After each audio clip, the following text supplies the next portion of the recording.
नमस्कार न्यूज के 48 के स्वागत।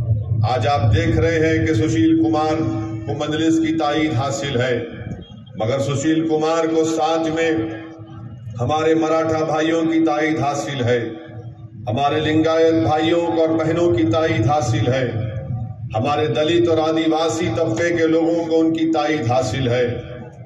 हर समाज के लोग सुशील कुमार की ताईद में आज खड़े हैं। तो मेरी आपसे गुजारिश है कि जो यहाँ पर आज इस जलसे आम में आए हैं, मेरी आपसे अपील है कि आप मेरी इस बात को, मेरी इस पैगाम को आप अपने दोस्तों तक, अपने रिश्तेदारों तक, जहां तक आप पहुंचा सकते उनको पहुंचाइए। एमएलए साहब ने पानी को छुड़वा दिया। क्यों छुड़वाया भाई पानी आपने? क्या ओवैसी ने बोला आपको पानी छोड़ दो बोल के? मगर एमएलए साहब याद रखो, 10 तारीख को तुमको यहाँ की जनता पानी पानी कर देगी इंशाअल्लाह। तुमने किसानों को पानी से महरूम किया, यहाँ की जनता तुमको पानी पानी पिला देगी इंशाअल्लाह ताला। शर्मा बिंदु सागर का बराज का मसला है, सुशील कुमार आपसे वादा कर रहा है कि इंशाअल्लाह ताला वो उसको पूरा करेगा। वो किसानों से वादा कर रहा है, किसानों को जाकर किसी के इसको ताल्लुक है, जिला बनाने की आवाज क्यों नहीं उठाई गई? हम आपसे कह रहे हैं कि इंशाअल्लाह सुशील कुमार को आप अपना एमएलए बनाइए, जमखंडी एक जिला बनेगा इंशाअल्लाह ताला। यहाँ पर कोई गवर्नमेंट का मेडिकल इंजीनियरिंग कॉलेज नहीं है। मोदी जी सारी दुनिया में बाजा बजाते, हम ये कर दिए वो कर दिए। देश के प्रधानमंत्री, आपने जमखंडी में एक कॉलेज नहीं खोला, मगर आप बड़ी बड़ी बातें करते हैं। बात नगर में पीने का पानी नहीं है, पानी पिलाना पड़ेगा। आप 10 तारीख को कांग्रेस बीजेपी को पानी पिलाइए, 13 तारीख से पानी आना शुरू हो जाएगा, सुशील कुमार लेकर आएगा। जमखंडी में पब्लिक टॉयलेट नहीं है, मोदी जी बोलते मैं शौचालय बना दिया। फिर जमखंडी में इंटरमीडिएट डिग्री का उर्दू कॉलेज नहीं है। मैं इसीलिए कह रहा हूं, रिवायती सियासत अब काम में आने वाली नहीं है। रिवायती सियासत अब काम में आने वाली नहीं है। मसलों पर बात करो, तभी आपकी वोट की अहमियत, आपकी कीमत बढ़ेगी, आपकी अहमियत बढ़ेगी। फिर आप देखते हैं कि शहीद टीपू सुल्तान रहमतुल्लाह अलैह का जुलूस नहीं निकलता। इन्होंने वादा किए, कोशिश करेंगे, जुलूस निकालेंगे। तो ऐसे बहुत से मसाइल हैं। ईद के दिन 2021 को बच्चों को गिरफ्तार कर लिया गया था, 40 दिन के बाद उनको बेल हुई, मगर कांग्रेस के एमएलए इंतजार में थे, बेल निकलने के बाद मैं जाके मुंह में मिठा लड्डू खिलाऊंगा। आप बताइए, आप कैसे लोगों का साथ दे सकते जो जमखंडी के डेवलपमेंट के लिए, विकास के लिए कुछ नहीं करते हैं? तो मेरे अजीज दोस्तों, ये हमारा ऐलान है, ये हमारा आपसे वादा है कि आप सुशील कुमार साहब के हक में वोट देकर उनको कामयाब करिए। ये जो जमखंडी के अवाम के तकालीफ है, इश्यूज हैं, इंशाअल्लाह ताला सुशील कुमार साहब उसको पूरा करेंगे। हमारे मराठा भाइयों से मैं कहना चाहूंगा कि छत्रपति शिवाजी महाराज के सदुद्दीन ओवैसी बहुत इज्जत करता था, है और रहेगा इंशाअल्लाह ताला। क्यों करता था? क्योंकि छत्रपति शिवाजी महाराज मुसलमानों के खिलाफ नहीं थे। ये बीजेपी का झूठा प्रोपेगेंडा है। छत्रपति शिवाजी महाराज जब कल्याण को फतह किए तो कल्याण के नवाब की बहू उनके सामने लाई गई थी, तो शिवाजी महाराज ने कहा कि ये मेरी बहू की तरह है, और उसको इज्जत के साथ वापस भिजा दिया। जब बोलो बीजेपी वालों, आरएसएस वालों, जब आगरा के किले में छत्रपति शिवाजी महाराज निकलकर भागे, वहां से निकले, तो कौन उनके साथ था? मदारी मेहतर उसका नाम था, वो मुसलमान था। जब छत्रपति शिवाजी महाराज तो जनरल कौन था? उसका नाम बताओ। इब्राहिम खान उसका नाम था। और बीजेपी वाले बताओ कि शिवाजी महाराज के पास जो पूरा लॉ का ऑफिसर था, लॉ मिनिस्टर था, कौन था? काजी हैदर उनका नाम था। और जब छत्रपति शिवाजी से कहा गया कि काजी हैदर है, मुसलमान है, तो छत्रपति शिवाजी महाराज ने कहा कि इंसान की काबिलियत उसके मजहब से नहीं होती, उसके काम से होती है। ये तमाम तारीख का हिस्सा है, मगर बीजेपी वाले कुछ अलग ही कैसेट बजाती है। अब आज बोल चुका हूं तो पेट में दर्द होगा, पेंचिश शुरू हो जाएगी। मगर हम हमारे मराठा भाइयों से अपील कर रहे हैं कि आप एक मर्तबा सुशील कुमार का साथ दीजिए। हम अपने दलित भाइयों से अपील कर रहे हैं कि हम आजादी के 75 साल का अमृत उत्सव मना रहे हैं, मगर ये मुल्क को आजादी सही मानों में उस वक्त मिली जब इस मुल्क का संविधान और आईन बाबा साहेब अम्बेडकर ने बनाकर इस देश को दिया, गरीबों को दिया, मजलूमों को दिया, कमजोरों को दिया। अगर संविधान अम्बेडकर नहीं बनाते तो कमजोर हमेशा कमजोर होता और हिकारत की नजर से उसे देखा जाता। संविधान बना तो अम्बेडकर के संविधान ने पूरे भारत में ऐलान कर दिया कि राजा का बेटा और दलित का बेटा बराबर एक कुर्सी पर बैठकर अपने मुकद्दर के फैसले करेंगे। ये काम बाबा साहिब अम्बेडकर ने किया। हम अपने दलित भाइयों से अपील कर रहे हैं कि आइए एक बार सुशील कुमार का साथ दीजिए। आज आपको एक जमखंडी में एक नई तारीख को लिखना है। मैं हमारे लिंगायत भाइयों और बहनों से अपील कर रहा हूं कि आप आइए, सुशील कुमार का साथ दीजिए। बल्कि जमखंडी के तमाम वोटर से आज ओवैसी अपील कर रहा है कि आज आपको जमखंडी को कामयाब करना है, अपने आप को कामयाब करना है, जमखंडी को तरक्की की राह पर लेकर जाना है। इसीलिए 10 मई के दिन एक होकर आप तमाम अपने के वोट का इस्तेमाल सुशील कुमार के हक में करिए। और बीजेपी के बारे में जितना बोला जाए कम है, जितना बोला जाए कम है बीजेपी के बारे में। और कांग्रेस के बारे में अगर बोलना शुरू करूं तो सुबह हो जाएगी। कांग्रेस के बारे में बोलना शुरू करूं तो सुबह हो जाएगी। अगर आज भारत में दलित परेशान है, अल्पसंख्यक समाज के लोग परेशान हैं, हमारा परेशान है, तो सब कांग्रेस की देन है। इन्हीं की वजह से आज हम परेशान हैं। अगर आज उस मनहूस यूएपीए के कानून के तहत बच्चों को गिरफ्तार करके 3-3 साल जेल में सड़ा दिया जा रहा है, तो क्या कांग्रेस पार्टी ने अमित शाह के लाए हुए तरमीमी कानून की तायीद नहीं की थी लोकसभा और राज्यसभा में? आज कांग्रेस पार्टी इल्जाम लगाती है मुझ पर। आप उठाकर लोकसभा के रिकॉर्ड देख लीजिए। अनलॉफुल एक्टिविटीज प्रिवेंशन एक्ट का कानून 2019 में अमित शाह लेकर आए तो राहुल गांधी अमित शाह की तायीद किए, पूरे कांग्रेस के लोकसभा के राज्यसभा के एमपी तायीद किए। हुबली में 150 बच्चे 14 महीने से जेल में हैं। हाई कोर्ट में उनकी बेल रिजेक्ट हो गई।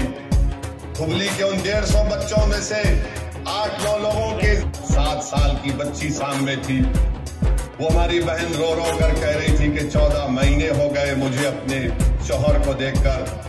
ये बच्ची मुझसे पूछती है कि उसके पप्पा कब आएंगे। मैं क्या जवाब दूं असद साहब? बताओ आप ऐसा कानून बनाने देते हैं बीजेपी को और बर्बादी के फसाने हमारे लिखे जाते हैं। जेलों में हम सड़ते हैं, हमारी औलाद तड़पती है, हमारी बहनें तड़पती हैं, क्योंकि तुमने बीजेपी का साथ दिया था। और आज तुम कहते हो कि तुम ये करोगे वो करोगे। अरे जब जहां पर मुखालिफत करना था तुमने मुखालिफत नहीं की। मेरी इज्जतदार माँ और बहनों, मैं आपको बता रहा हूं, मेरे गयूर नौजवानों, मेरे बुजुर्गों, आपको एक अच्छा फैसला लेना पड़ेगा।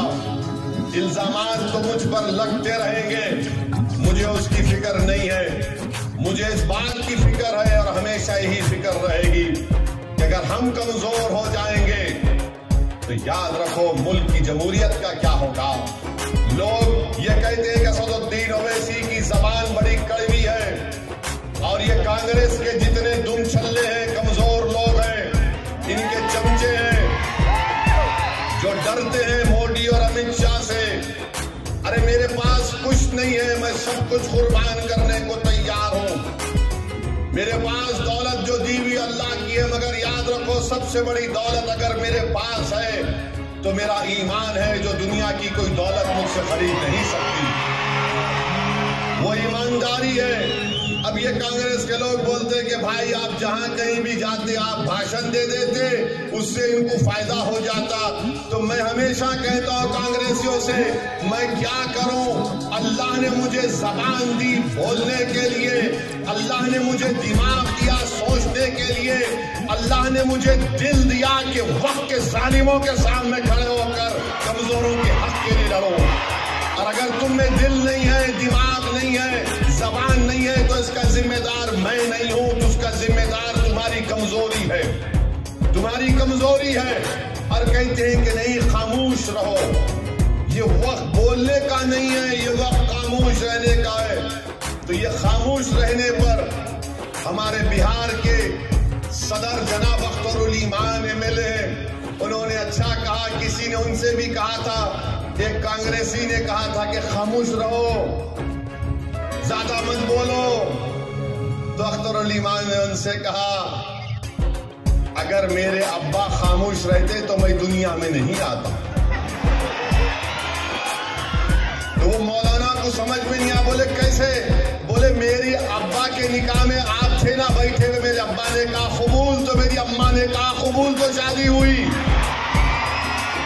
तो जबान जब तक नहीं खोलोगे कुछ नहीं होगा। अगर कोई ये बोलेगा कि नहीं जरा खामोश बैठेंगे, ये हालात ऐसे नहीं है। अरे हालात कब अच्छे थे मेरे प्यारे? हालात कब अच्छे थे?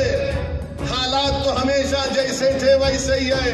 अरे ये तो हमारी तायीद करना, हमारी मेहनत, हमारी जुस्तजू, हमारे बुजुर्गों की कुर्बानियां थी कि जो हमको यहां तक लेकर आई। कौन सी सरकार ने, कौन सी पार्टी ने हमारे लिए क्या किया? क्या किया तुमने हमारे लिए बताओ?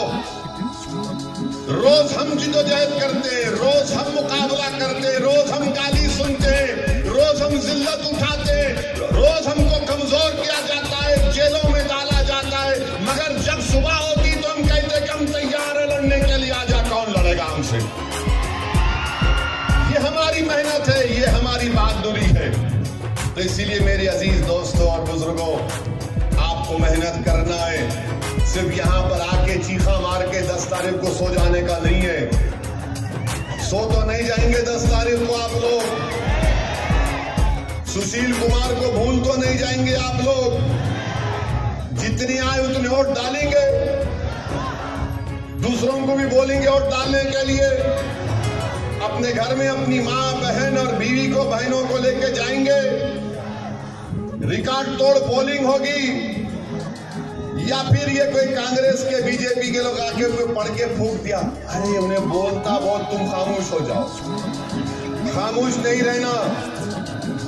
अगर खामोश रहोगे तो याद रखो तुम हमेशा के लिए खामोश हो जाओगे, खुदा ना खास्ता। जो लोग चीख पुकार करते हैं, लड़ते हैं अपने हक के लिए, दुनिया उनकी तरफ इज्जत की निगाहों से देखती है। जो खामोश हो जाते हैं, दुनिया समझती है कमजोर है, उसको हटाओ सामने से। तो तुम्हारी खामोशी तुम्हारी कमजोरी की निशानी बनेगी। तुम्हारी खामोशी खुदा ना खास्ता तुम्हारी बर्बादी ना बन जाए। मैं फिर से कह रहा हूं, रिवायती सियासत काम में आने वाली नहीं है। जो सियासत 1970, 80, 90 और 2000 तक की गई, वो अब काम में नहीं आने वाली है। हालात बदल चुके हैं और नए हालात को सामने रखकर अपनी आवाज को पहुंचाओ, अपने नुमाइंदों को कामयाब करो।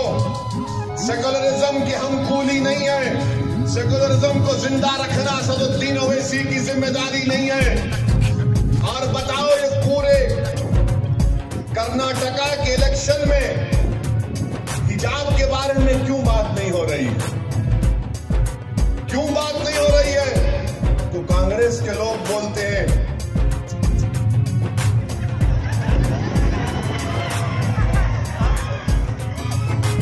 भाई, अरे क्यों भाई, तुम्हारे मुंह पे क्यों हिजाब पड़ गया? हम सर के हिजाब की बात कर रहे हैं, हमारे बच्चों की। अभी नहीं, तेरह के बाद क्या होने वाला है? 13 के बाद तुम क्या करने वाले हैं? अब तो बोलो। हमारे बच्चियां पढ़ना चाहती हैं, हमारा फंडामेंटल राइट है, अंबेडकर के दिए हुए संविधान में हमारा राइट है, राइट टू कल्चर है, आर्टिकल 29 का हिस्सा है। मगर ये लोग बोलिए, ये बहुत पुराना डायलॉग है, हम है ना तुम नहीं, अब हम है यहाँ पर खड़े हुए इंशाअल्लाह ताला। रिजर्वेशन की बात आई तो अमित शाह क्यों करती है कि कोई अगर गरीब का बच्चा डॉक्टर बनेगा तो कर्नाटका और मुल्क मजबूत होगा ना। अगर कोई गरीब की बच्ची डीएम बनेगी, आईएएस ऑफिसर बनेगी तो तकलीफ क्या है? कर्नाटका मजबूत होगा ना। मगर इनको देखा नहीं जाता कि कोई तालीम के मैदान में गरीब नीचे से ऊपर चला जाए। इंटरिम रिपोर्ट क्या है अमित शाह, बताओ। इंटरिम रिपोर्ट रखो सामने जनता के, इंटरिम रिपोर्ट क्या है? इंटरिम रिपोर्ट पे बात ही नहीं करेंगे, लड़ाने की बातें करते हैं, रोकने की बातें करते हैं। आज कर्नाटका में, पूरे मुल्क में महंगाई बहुत बड़ा इशू है। भारत के प्रधानमंत्री बोल रहे मेरे को गाली दे रहे, पेट्रोल डीजल बढ़ रहा, बोल रहे मेरे को गाली दे रहे, गरीब को नौकरी नहीं है, प्रधानमंत्री बोल रहे मेरे को गाली दे रहे, किसान को फर्टिलाइजर नहीं मिल रहा, खेत में नहीं मिल रहा, मोदी बोल रहे मेरे को गाली दे रहे। अरे मोदी जी आपको नहीं बोलेंगे तो क्या तारों को बोलेंगे? आप देश के प्रधानमंत्री हैं, आपको पूछेंगे। नहीं, मेरे को नहीं पूछना, मैं जिम्मेदार नहीं हूं। फिर कौन जिम्मेदार है? कौन जिम्मेदारी कबूल करेगा? नौजवानों की बेरोजगारी की, महंगाई की जिम्मेदारी कौन कबूल करेगा? इन्फ्लेशन की जिम्मेदारी कौन कबूल करेगा? करप्शन की जिम्मेदारी कौन कबूल करेगा? मोदी जी ने कहा कि ना खाऊंगा ना खाने दूंगा, मगर कर्नाटका में उल्टा हो रहा, हम ही खाएंगे, कोई नहीं खाएगा। माने जिधर कहो बस नहीं हो रहा, ले ला हमारा है, हमारा है, हमारा। वो उर्दू, दक्षिणी उर्दू की कहावत है कि चोरा चोरा मिलके गांव बांटिए रहते। ये क्या बात है भाई? इस पे तो कुछ बोलो। कुछ नहीं बोलेंगे, कुछ नहीं बोलेंगे। आज पूरे वर्ल्ड जर्नलिस्ट का दिन है। आज दुनिया के पूरे मुमालिक में और नंबर गिर गया। कितना 158 रैंक हो गया हमारे सहाफियों को मैं बोल रहा हूं, इस पर भी लिखो, आपका नंबर गिर रहा है देश का। ये लोग बाजा बजाते हैं, बाजा बजाते हैं, मुझे ऐसा कर दिए, वो बीजेपी ऐसा हो गया है। जमीन पे जाके देखो क्या हो रहा है, किसी के गरीब के घर में जाकर देखो क्या हो रहा है, किसी नौजवान के दिल में झांक कर देखो कितना रो रहा है। किसी माँ से पूछो कि कर्जों में डूब चुके क्योंकि उसका पति बीमार पड़ा था, दवाखाने में इलाज में कर्जदार हो गए। किसी एक बच्चों की माँ से पूछो, पढ़ा नहीं पा रही अपने बच्चों को क्योंकि स्कूल की फीस बहुत ज्यादा। मेरे अजीज दोस्तों और बुजुर्गों, ये पैगाम हमको जनता तक हम पहुंचा रहे हैं। आपकी जिम्मेदारी है कि आप इस पर गौर करें और अच्छा फैसला लें। कांग्रेस पार्टी के लोग बोलते हम आएंगे तो ऐसा कर देंगे, वो कर देंगे। राजस्थान में कांग्रेस की सरकार है, राजस्थान में कांग्रेस की सरकार है 5 साल से, और राजस्थान में कांग्रेस का मुख्यमंत्री है। और राजस्थान में जुनैद और नसीर 2 बच्चों को हरियाणा से ये गौ रक्षक जाकर किडनैप करके राजस्थान से हरियाणा को गाड़ी में लाते और उनको जिंदा जला देते।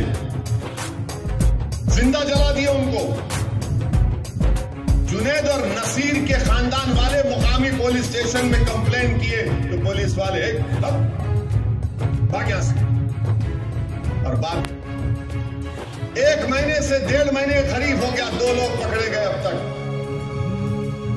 आप बताओ फिर कौन सा क्या काम किया कांग्रेस पार्टी ने जो आज आकर आप हमको बोल रहे हैं? अरे आपकी सरकार है, जुनैद नसीर को जिंदा जला दिया गया।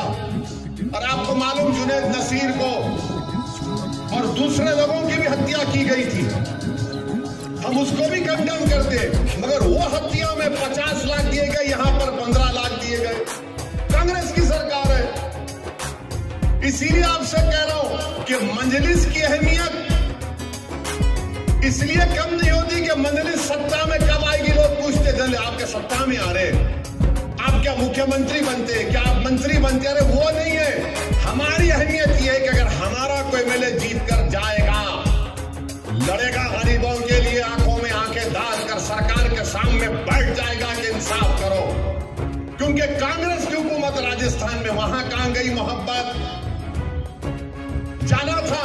मेरे जाने के बाद राजस्थान का मुख्यमंत्री 15 दिन के बाद गए। मैं हैदराबाद से निकलकर जयपुर गया, जयपुर से गाड़ी में बैठकर जुनैद के घर को गया और वहां पर जाकर मालूम हुआ कि जुनैद के सिर्फ 6 बच्चे नहीं थे, बल्कि जुनैद का एक भाई नींद पागल है, उसके 8 बच्चों की जिम्मेदारी भी इस बच्चे पर थी। एक घर में 13 बच्चे यतीम हो गए। वहां कांग्रेस की हुकूमत थी। अब आप कांग्रेस वाले कल से बोलेंगे ओवैसी ऐसा ही बोलता है, जज्बात में लाता है तकरीर करके। अरे सच्चाई को बयान कर रहा हूं। तुम गारंटी कार्ड की बात कर रहे, तुम राजस्थान में कौन सा गारंटी कीजिए? जिंदगी की गारंटी तुमको देना चाहिए था, मगर तुमने वो काम नहीं किया। वहां पर बीजेपी का एक उम्मीदवार है बीजापुर का, जलसे में बोलता है, सुनिए जलसे में के खिलाफ कोई बोलेगा, समुदाय के खिलाफ बोलेगा तो ठहेगा। मोदी जी ये आप बोल रहे हो उसको या खुद से बोल रहा ही नहीं? मोदी जी आप भूल जा रहे हैं कि गोली चली थी टीपू पर भी, मगर टीपू झुका नहीं, शहीद हो गया देश के लिए। ठाई क्या है? ये खिलौना है। कितने गोलियां चलाते तुम? 100, 200, 300, 400, 500? बोलो सबसे पहले मैं आता हूं। कहां पे आना? बोलो चला मेरे पे। अरे अगर जान जाना है उस दिन तो अल्लाह लिख दिया तो जाएगी जान। अरे जान को मैसा लेके फिरते रहे। ये दाइए ऐसा है हमारे खुफले, ले लो खाएगा तो खाए। और क्या कर रही पुलिस भी क्या इंतजार में ठाई के? अब तक तो उस पर केस बुक होना था, मगर नहीं उन्हें ठाई बोलता। मोदी जी ये आपका जो उम्मीदवार है ना, इसको आप सियाचिन पे भी जाओ, चाइनीज आर्मी के सामने खड़ा करके बोलो ठाई। मोदी जी चीन 2000 स्क्वायर किलोमीटर पे कब्जा करके बैठा। अब ये सबसे बेहतरीन आदमी आपका बीजापुर का वो बीजेपी का एमएलए, इसको फौरन प्लेन में बिठा के उतार देना वहां पे। चलो बोल ठाई कर। देखिए बात है ये कोई बात है? बताओ आप। अरे तू क्या काम किया वो बताओ। बाबा नहीं ठाई। इनको अब बाय बाय करना है आपको।